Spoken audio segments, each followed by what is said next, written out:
நெஞ்சம் பதறுகிறது. எப்படி நடந்திருக்கும் என்று நினைத்து பார்க்கிறேன். இப்படியே 4 பக்கம் கடைசியில ரீசனே எழுதல. 4 பக்கம் படிச்சுட்டு தப்பு மாதிரி இல்ல, ரைட்டு மாதிரி இல்ல, என்ன பண்றது தெரியாம நான் உட்கார்ந்துருக்கேன். கீழே குறிப்பு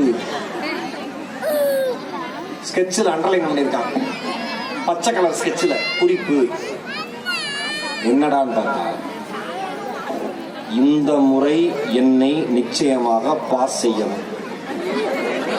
எனக்கு இந்த முறை என்னை நிச்சயமாக பாஸ் செய்யவும். எனக்கு மனசுக்குள்ள கேக்குது, நீ எழுதுனா நான் பாஸ் போட்டுருவோம்னா அதுக்கு அடுத்த வரையும் அவனே எழுதியிருக்கான். ஒருவேளை என்னை பாஸ் செய்யாவிட்டால் எங்கள் குடும்ப சாபம் உன்னை சும்மா விடாது. ஏண்டா ஃபெயில் போட்டா நான் ஏன்டா குடும்பத்தை ஓசாம நான் வாங்கிக்கிறேன்? இவனுங்க நீங்க விளையாட்டா ஜோக்கெல்லாம் கிடையாது. ஒவ்வொரு ஆனுவல் எக்ஸாம் அப்பையும் பேப்பர் கரெக்ஷன்ல உட்கார்ற வாத்தியார் அத்தனை பேருக்கும் தெரியும். இவனுக்கு திருக்குறள்லாம் அவனே எழுதிடுறான் சேர்மன் சார். மேல 4 வார்த்தை கீழே 3 வார்த்தை திருக்குறள் தெரிஞ்சிருதா, அவனே எழுதிடுறான். கற்க கசடர கற்பவை கற்றபின் சத்தமா சொல்லுங்க. கரெக்டா? எல்லா பெற்றோர்களுக்கும் தெரியுதா? ஒன்னா திருக்குறள் ஆரம்பிக்கிற சொல்ல கேட்டு திருக்குறள் எழுதுமாங்க, இல்லைன்னா முடிகிற வார்த்தையை சொல்லி அந்த குறளை எழுதுமாங்க. நிற்க அதற்கு தகவா? தக என முடியும் குறளை எழுது. இது கேள்வி. ஒருத்தன் பதில் எழுதியிருக்காங்க. தக தக தக தக தக தக தக பேப்பரே தக தகன்னு இருக்கு. மேம் இதெல்லாம் உண்மையா நடந்தது மேம். காமெடி என்னன்னாங்க, மண்டை ஓட்டின் பயன்பாடு எழுதுறான்னா ஒருத்தன் சூனியம் செய்ய பயன்படும் எழுதிட்டான். இன்னொருத்தன் மூளை வெளியில் வராமல் இருக்க உதவுகிறது எழுதிட்டான். இதாங்க மண்டை ஓட்டோட பயன்பாடு. என்னென்ன வேலை பண்றான். ஆனா என்ன தெரியுமா, டீச்சர்ஸ் எல்லாருமே பிரின்சிபல் மேம் இருக்காங்க, சீனியர் பிரின்சிபல் இருக்காங்க, மேனேஜ்மெண்ட் இருக்காங்க, ஸ்டாஃப் ரூம்னு ஒன்று இருக்குல்ல, அங்க போய் எல்லா டீச்சர் உட்காந்துட்டு இந்த மாதிரி காமெடியா பதில் எழுதுறான்ல, அந்த பசங்களோட கிரியேட்டிவிட்டியை நினைச்சு சிரிப்பாங்க, சந்தோஷப்படுவாங்க. அவன் முன்னாடி கோவப்படுற மாதிரி நடிப்பாங்க. ஆனா ஸ்டாஃப் ரூமுக்கு வந்து மற்ற ஸ்டாஃப்ஸோட பேசுறப்ப, மேடம் என் கிளாஸ்ல ஒரு பையன் பண்ண வேலையை பாருங்க மேடம் அப்படின்னு சிரிப்பாங்க. ஒன்னே ஒன்று சொல்லவா, உங்கள் குழந்தையை நீங்கள் பெற்றெடுத்திருக்கலாம், உங்கள் குழந்தையை நீங்கள் வளர்த்திருக்கலாம், உங்கள் குழந்தையை நேரம் கிடைக்கும் பொழுது நீங்கள் ரசித்திருக்கலாம். ஆனால் உங்கள் குழந்தைகளிடம் என்ன திறமை இருக்கிறது என்று தெரிந்த ஒரே மனிதர் உங்கள் குழந்தைகளுக்கு பாடம் நடத்துகிற அந்த ஆசிரியர் மட்டும்தான். கலாமுக்கு ஒரு சிவசுப்பிரமணியர், ஒரு அப்பாதுரை சாலமன், உசைன் போல்ட்டுக்கு அவன் ஓட்டத்துல திறமையா இருக்கான் அப்படின்னு சொல்லி பார்த்த ஒரு ஆசிரியர், ஈரோடு மகேஷுக்கு சிவச்சந்திரன் ஐயா, அரவேந்தன் ஐயா, மன்சூர் ஐயா, வகாபையான ஆசிரியர்கள். இந்த உலகத்தில் வாழ்ற அத்தனை பேருக்கும் ஏதோ ஒரு ஆசிரியர் போட்ட பிச்சை தான் அவர்கள் வாழ்க்கையாக வாழ்ந்து கொண்டிருக்கிறார்.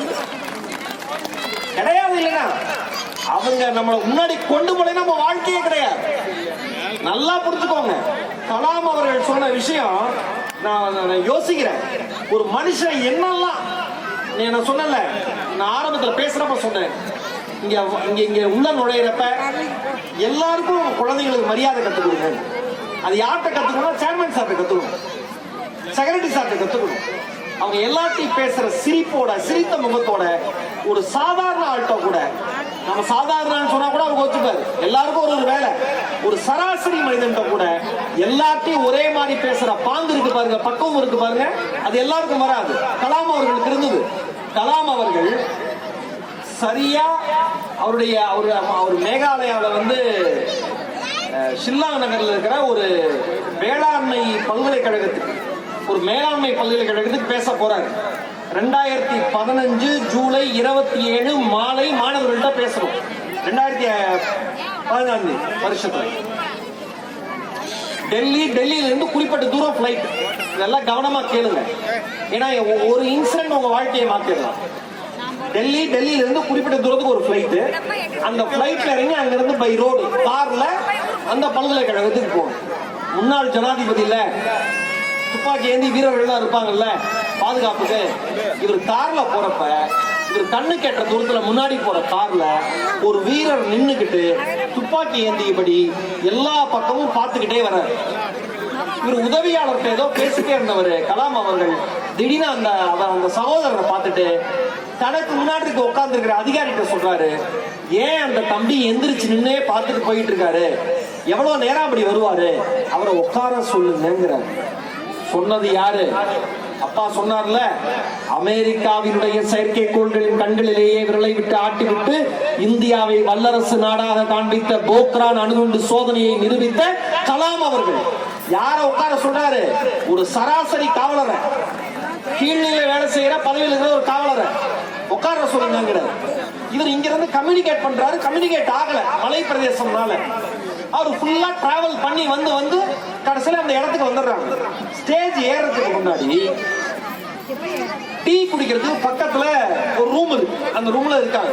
அப்ப கலாம் சொல்றாரு, வர வழியெங்கும் துப்பாக்கி ஏந்திய காவலர் ஒருத்தர் வந்தார்ல, அவர் வர சொல்லுங்க. அவர் வராரு. வந்தோன உட்கார்ந்திருந்த கலாம் அவர்கள் எழுந்து நின்று, உங்களுடைய இந்த வாக்கியத்தை நல்லா கவனிங்க, உங்களுடைய இந்த நேர்மையான அர்ப்பணிப்பான வேலைக்கு நான் தலை வணங்குகிறேன், வாழ்த்துக்கள்னு கை கொடுக்கிறார். அந்த காவலரும் கலாம் அவர்களும் கை கொடுத்த அந்த போட்டோ அன்னைக்கு இந்தியா முழுவதும் இருக்கிற எல்லா நாளிதழ்களிலும் வந்தது. கை கொடுத்ததுக்கு அப்புறம் காவலர் சொன்னாரா, உங்களுக்காக எதையும் செய்ய காத்திருக்கிறோம் ஐயான்னு. எந்த மனிதர் ஒரு ஆசிரியரால் தன்னுடைய ஆசிரியர்களால் தன்னை சராசரி குடிமகனாக இருந்து இந்தியாவினுடைய முதல் குடிமகனாக உயர்த்தி கொண்டாரோ, அதே கலாம் அவர்கள் இறுதி வரை நான் ஆசிரியராகத்தான் இருப்பேன் என்று சொல்லி மேலாண்மை பல்கலைக்கழகத்துல ஷில்லாங் நகர்ல பேசிட்டு இருக்கிறப்பயே மேடையில் மாணவர்களுக்கு பேசிக் கொண்டிருக்கும் பொழுதே அவர் சிந்திப்பதை நிறுத்தி கொண்டார், இறந்து போயிட்டார். நீங்க யோசிச்சு பாருங்க, இந்திய நாட்டினுடைய முன்னாள் ஜனாதிபதி இப்ப டெல்லி தமிழ்ச்சங்கம் ஜனவரி 26ஆம் தேதி அழைச்சு ஒரு பட்டிமன்றம் பேசுறதுக்காக நான் போனேன். அங்க போய் அந்த பார்லிமெண்ட்டையும் குடியரசுத் தலைவர் இருக்கிற இடத்தையும் பாக்குறேன். எவ்வளவு பெரிய இடத்துல அவங்க இருக்காங்கன்னு நேர்ல போய் பார்த்தா மட்டும் தான் நமக்கு தெரியும். அவ்வளவு பெரிய இடத்துல இருந்த ஒரு மனிதர் சாதாரண இடத்துல இருக்கிற ஒரு மனிதரை மதிக்க கத்துக்கிறார்ல, அதனால்தான் அவர் அவ்வளவு பெரிய இடத்தில் போய் அமர்ந்திருக்கிறார் என்பதை நான் உணர்ந்தேன். என் அருமை பெற்றோர்களே, உங்கள் குழந்தைங்களுக்கு நீங்க சொல்லி தரப்ப எல்லோரையும் சமமாக நடத்துகிற பண்பை சொல்லிக் கொடுங்கள். எல்லோரிடமும் அன்பாக பேசுகிற பண்பை சொல்லிக் கொடுங்கள். ஆசிரியர்களை மதிக்க வேண்டும் என்கிற மாண்பை சொல்லிக் கொடுங்கள். பள்ளியினுடைய விதிமுறைகளை கடைபிடிக்க வேண்டும், அது ஒரு மாணவனின் கடமை என்பதை சொல்லுங்கள். நீ வீட்டில் இருக்கிற வரை என் மகன் என் மகள், ஆனால் பள்ளி வளாகத்திற்குள் நீ நுழைந்து விட்டால் நீ அவர்களுடைய குழந்தை. அவர்கள் சொல்வதைத்தான் நீ கேட்க வேண்டும், ஏன் அவர்கள் சொல்வதைத்தான் நாங்களே கேட்போம் என்று எந்த பெற்றோர்கள் சொல்கிறீர்களோ அந்த பெற்றோர்கள் வளர்க்கிற குழந்தைகள் இந்த மண்ணிலே ஒழுக்கத்தில் சிறந்த குழந்தைகளாக வளரும். ரொம்ப முக்கியம். இன்னைக்கு சக்சஸ் வந்துருது, ஏன்னா காலம் மாறிடுச்சு, சீக்கிரமா சக்சஸ் கிடைச்சிருக்கு, சக்சஸோட ரேட்டும் அதிகமாயிடுச்சு, வெற்றியினுடைய அளவு நீங்க அதிகமாயிட்டே இருக்கு, ஜெயிக்கிறவனை நம்ம பார்த்துக்கிட்டே இருக்கோம். ஆனா இந்த சமுதாயத்துல ஒரு பெரிய பிரச்சனை என்னன்னா ஒழுக்க சீர்கேடு. கரெக்டா? என் பையன் எல்லாம் சம்பாதிக்கிறான் சார், ஆனா ஒழுக்கமா இல்ல சார், என் பொண்ணு சொல்லதே கேட்கல சார், சொல்லிட்டே இருக்கோம்ல. அது எங்க இருந்து வரணும்? ஆரம்ப காலகட்டத்திலிருந்து அது வந்தா மட்டும்தான் அது உங்களுக்கு வரும், இல்லைன்னா வராது. அதனாலதான் சொல்லுவாங்க சிந்தனையில ரொம்ப ரொம்ப கவனமா இருங்கன்னு, எண்ணத்துல கவனமா இருங்கன்னு சொல்லுவாங்க. இவர்கள் சௌடாமையா பள்ளி கல்வி குழுமத்துக்கு நான் கிட்டத்தட்ட ஒரு 7-8 வருஷமா வரேன். அவருடைய எண்ண ஓட்டங்கள் எனக்கு நல்லா தெரியும். 24/7 24 மணி நேரமும் கல்வி பற்றிய சிந்தனையிலேயே மூழ்கி இருக்கிற ஒரு கல்வி குழுமம். எனக்கு பார்க்க ஆச்சரியமா இருக்கும். தமிழ்நாட்டில் மிகச்சிலர் தான் அப்படி இருக்காங்க, மிகச்சிலர் தான் அப்படி இருக்காங்க, எனக்கு நல்லா தெரியும். எந்த மேடையிலும் ஒரு பள்ளியை பற்றியோ இல்ல அந்த பள்ளியினுடைய சேர்மனை பாராட்டியோ பேசணும்னு எனக்கு அவசியம் கிடையாது. நல்லா யோசிங்க. நான் சீஃப் கெஸ்ட், என்ன கூப்பிட்டுருக்காங்க, நான் வரேன், நான் ஸ்டூடெண்ட்ஸ்க்கும் பேரண்ட்ஸ்க்கும் அட்ரஸ் பண்ண போறேன், போயிட போறேன். ஆனால் இந்த பள்ளி தொடர்ந்து அவர்களிடம் படிக்கிற குழந்தைகள் மீது காண்பிக்கிற அக்கறை ஒரு ஆசிரியராக என்னை மெய்சில் இருக்க வைக்கிறது. அதனாலதான் பேசுறேன். என்ன ஓட்டத்துல ரொம்ப கவனமா இருக்கணும். அதான் ஒரு வாக்கியம் இருக்கு, உங்கள் எண்ண ஓட்டங்களில் எப்பொழுதும் எச்சரிக்கையாக இருங்க. உங்கள் எண்ண ஓட்டங்கள்ல எப்பயும் எச்சரிக்கையா இருங்க. ஏனென்றால் அவைதான் சொற்களாக வெளிப்படுகிறது. கரெக்டா? எண்ணம் கரெக்டா வச்சா சொல்லு கரெக்டா வருமா? கோவத்துல நாம பெத்த பிள்ளையை கண்ணாமலன்னு திட்டுறோமா? கெட்ட மனைவி கண்ணாமலன்னு திட்டுறோமா? கல்யாணம் பண்ண புருஷனை கண்ணாமலன்னு திட்டுறோமா? வளர்த்து ஆளாக்கிய தாய் தந்தையை அவமானப்படுத்துறோமா? எண்ணம் சரியா இல்லைன்னா வார்த்தை சரியா வராது. உங்கள் எண்ண ஓட்டங்களில் எச்சரிக்கையாக இருங்கள். அவைதான் சொற்களாக வெளிவருகின்றன. உங்கள் சொற்களில் எப்பொழுதும் எச்சரிக்கையாக இருங்கள். ஏனென்றால் அவைதான் உங்கள் செயல்களை தீர்மானிக்கும். ஒவ்வொரு சொல்லும் தான் செயலா மாறும். செயல்ல கவனமா இருக்கணும். உங்கள் செயல்களில் எப்பொழுதும் எச்சரிக்கையாக இருங்கள். ஏனென்றால் அவைதான் உங்கள் பழக்கங்களாக மாறுகின்றன. கரெக்டா? ஒரே விஷயத்தை மறுபடியும் செய்யறப்பதான் அது பழக்கமா மாறுது. உங்கள் பழக்கங்களில் மிகவும் எச்சரிக்கையாக இருங்கள். அவைதான் உங்கள் குணநலன்களை தீர்மானிக்கின்றன. உங்கள் குணநலன்கள் மட்டும்தான் உங்கள் வாழ்க்கையை தீர்மானிக்கிறது. உங்கள் குழந்தைகள் நல்ல குணத்தோடு வளர்ந்தால் மட்டும்தான் அவர்கள் வாழ்க்கை சிறப்பாக இருக்கும். எந்த குழந்தையும் நல்ல குழந்தைதான் மண்ணில் பிறக்கையிலே அவன் நல்லவனாவதும் தீயவனாவதும் அப்பா வளர்ப்பு நிலையெல்லாம் இல்லை. எந்த அப்பா வளர்த்திருக்காரு? பெத்து போட்டு கிளம்புனா முடிஞ்சு போச்சு, அவ்வளவுதான். அன்னை வளர்ப்பினிலே அப்பா சாக்ரிஃபைஸ் பண்ணுவாரு, வெளியில உழைச்சு கொண்டு வருவாரு. பார்த்து வளர்க்கறது அம்மா தான். ஆனா இன்னைக்கு இருக்கிற ஜெனரேஷன்ல அம்மா அப்பா ரெண்டு பேரும் சேர்ந்துதான் வளர்க்கணும்.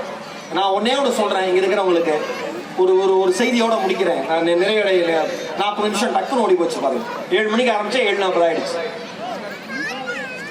நீங்க பேசுற வார்த்தை உங்க குழந்தைங்க மனசுல எவ்வளவு ஆழமா பதியும். 40 நிமிஷம் ஒரு பீரியட் டைம். கரெக்டா? இன்னைக்கு அதானே 40 மினிட்ஸ், 40 நிமிடங்கள் தான் ஒரு வகுப்பு. தமிழாசிரியர் நுழைஞ்சாருன்னா 40 நிமிஷம், இங்கிலீஷ் 40 நிமிஷம். அந்த 40 நிமிஷத்துக்குள்ள அவங்க பேசுற வார்த்தைகள் தான் யாருடைய வாழ்க்கையை கட்டமைக்குது? ஸ்டூடெண்ட்ஸோட வாழ்க்கையை கட்டமைக்குது. ஒருத்தர் போய் சொன்னாரா, சார் எனக்கு ஆபீஸ்ல ரொம்ப ப்ரெஷர் அதிகமாயிடுச்சு, அந்த ப்ரெஷர்னால என்ன பண்றேன், வீட்டுல இருக்கிறவங்க எல்லாம் கண்ணா அப்படின்னா நான் பேசிடுறேன், கடுமையா திட்டிடுறேன், என்ன பண்றதுன்னு தெரியல குருவே அப்படின்னு ஒரு ஜென் துறவிட்ட ஒரு பெரிய தொழிலதிபர் போய் பேசினாராம். அந்த ஜென் துறவி சொன்னாரா, நீ கோவப்பட்டு பேசுறதுக்கு அப்புறம் என்ன பண்ணுவேன்னு கேட்டான். கொஞ்ச நேரம் கழிச்சு மன அழுத்தம் குறைஞ்சதுக்கு அப்புறம் நான் போய் எல்லாத்தையும் சாரி கேட்டுருவேன். ஓ அப்படியா, பரவாயில்லையே, வெரி குட், நல்ல பழக்கம் தான். சரிப்பா, நான் இது எப்படி மாத்திக்கிறதுன்னு கேட்டான். அந்த குரு சொன்னாரா, ஒரு பலகை இருந்துச்சு, அந்த பலகை எடுத்து அவர் கையில கொடுத்தாங்க. இது என்னன்னு கேட்டாரா. ஆணி எடுத்து கையில கொடுத்தாரா. இது என்ன குருவேன்னு கேட்டாரா. அவர் சொன்னாரா, அடுத்த முறை நீ யார் மீது கோவப்பட்டு பேசுறப்பையும் தகாத வார்த்தை பயன்படுத்துறப்பையும் இந்த பலகையை செவுத்துல மாட்டிட்டு ஒரு ஆணி எடுத்து அதை அடிச்சிடும். மறுபடியும் அவன்கிட்ட சாரி கேட்கிறப்ப அந்த ஆணியை எடுத்து நீ எவ்வளவு ஆணி அடிக்கிற எவ்வளவு ஆணி எடுக்கிற கணக்கு பார்த்துறான். 1 மாசம் கழிச்சு வாழ்னதான். 1 மாசம் கழிச்சு மறுபடியும் அவர் குருவை பார்க்க போனாராம். ரொம்ப சந்தோஷமா போனாராம். என்ன ஆச்சுப்பான்னு கேட்டாராம் குரு. இவர் சொன்னாராம், குருவே அற்புதம் நிகழ்ந்தது, இந்த 1 மாசத்துல நான் 50 ஆணி அடிச்சேன், 50 ஆணி அடிச்சேன். ஆனா பாருங்க, 50ஐயும் கழட்டிட்டேன், பிடிங்கி எடுத்துட்டேன், என்னங்க பழக அப்படின்னு கொடுத்தோன்னே குரு பார்த்துட்டு சொன்னாரா, சிரிச்சாரா, ஒண்ணு தெரிஞ்சுக்கோ, நீ ஆணி அடிச்ச, வருத்தம் சொல்லி சாரி சொல்லி ஆணியை பிடுங்கிட்ட, ஆனா இந்த பலகையில ஆணி அடிச்சதுக்கான துளை இருக்கா இல்லையான்னு கேட்டாராம், ஓட்டை இருக்கா இல்லையான்னு கேட்டாராம். பார்த்தோன்னே ஆமான்னு குரு சொன்னாரா, இதேதான் வாழ்க்கையும்பா, மனுஷனுடைய நாக்கு என்னன்னா பேசிடும், மனசு வருத்தப்பட்டுரும். கேட்கறவங்களுக்கு நீ சாரி சொன்னதுனால மட்டும் அந்த வருத்தம் அவங்க மனசுல இருந்து போகாது. எப்படி இந்த மர பலகையில் ஆணி அடித்ததற்கான துளைகள் இருக்கிறதோ, எடுத்த பிறகும் நீ பேசிய வார்த்தைகள் தருகிற வழி நிச்சயம் உன் குடும்பத்தில் இருக்கும். தயவு செய்து முடிந்தவரை கோபமாக பேசாதே. என் அருமை சொந்தங்களே, அன்பை தாண்டிய ஒரு மாபெரும் ஆயுதம் இந்த உலகத்தில் வேறு எதுவும் கிடையாது. அன்பை தாண்டிய மாபெரும் ஆயுதம் இந்த உலகத்தில் வேறு எதுவும் கிடையாது. உங்க குழந்தை, எங்க அம்மா சொல்லுவாங்க, சொன்னாவே கேட்க மாட்டேங்கிறாமா என் பொண்ணு. நான் இவ்வளவு மேடமேடையா பேசுறேன், என் பிள்ளையும் கேட்காதுல்ல. ஏன்னா அதுக்கு நான் அப்பம் தானே, இப்படியேதான் நான் பார்த்தேன். அது சொல்லுங்க. ஒரு மேடையில நான் ஸ்கூலுக்கு 2 நாள் முன்னாடி அதை பிக்கப் பண்ண போயிருக்கேன்.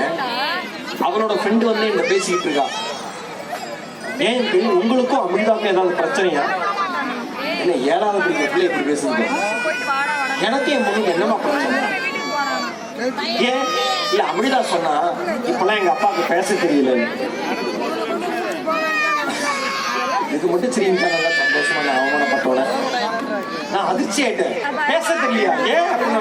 இல்ல அன்னைக்கு நீங்க வந்து அவன் வந்து ப்ராஜெக்ட் ஏதோ சரியா பண்ணலன்னு கோச்சுக்கிட்டீங்களா, அதனால நீங்க சரியா பேசுறீங்க அப்படி.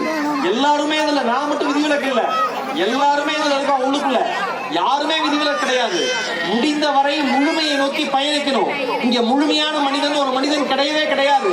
ஒரு பள்ளி ஆரம்பிக்கிற பொழுது இவர்கள் சௌடாமிகா கல்வி குழுமத்துக்கு இருந்த நேர்த்தியும் இப்ப இவ்வளவு பள்ளிகள் நடத்துகிற பொழுது வருகிற நேர்த்திக்கும் நிறைய வித்தியாசம் இருக்கிறது.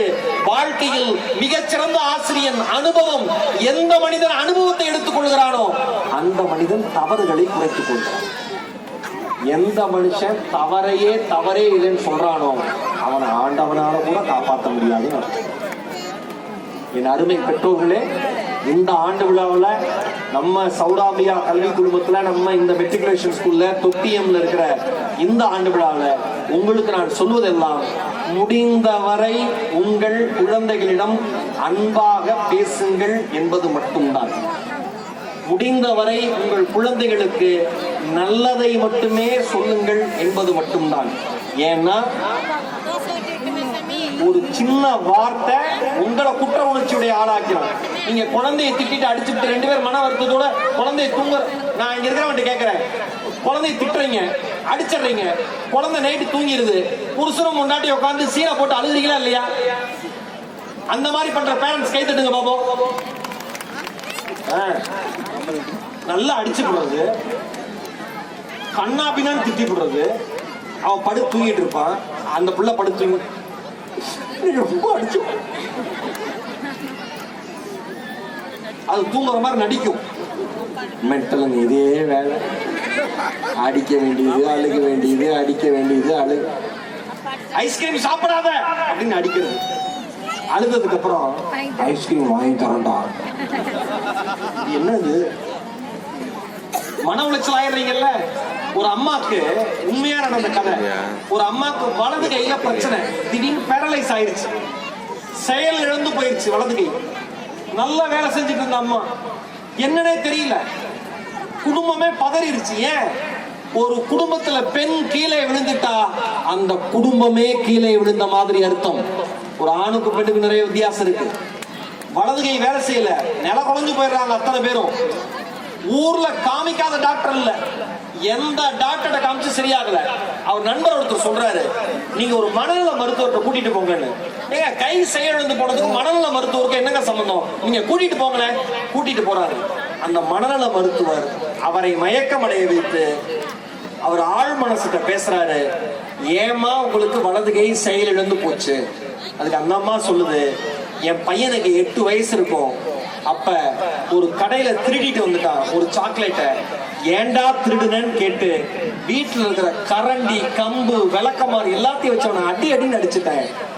அந்த அடிச்ச நாள்ல இருந்து என் மனசுல இந்த வலதுகையை வச்சுதானே என் குழந்தை இப்படி அடிச்சேன், இந்த வலதுகையை வெட்டி எடுத்துடலான்னு எனக்கு தோணுது. ஏன் இந்த வலதுகை இருக்கணும்னு நான் நினைச்சுக்கிட்டே இருந்தேன் அப்படின்னு டாக்டர் புரிஞ்சிருச்சா, உங்கள் குற்ற உணர்வு தான் உங்கள் வலதுகையை செயலிழக்க வச்சிருக்குன்னு சொல்லிட்டு டாக்டர் பேசினாரா? இல்லம்மா, சரியான நேரத்தில் சரியாக கண்டிக்காத பிள்ளைகளை வளர்ந்த பிறகு ஊரே சேர்ந்து கண்டிக்கும். நீங்க பண்ணது நல்ல விஷயம்.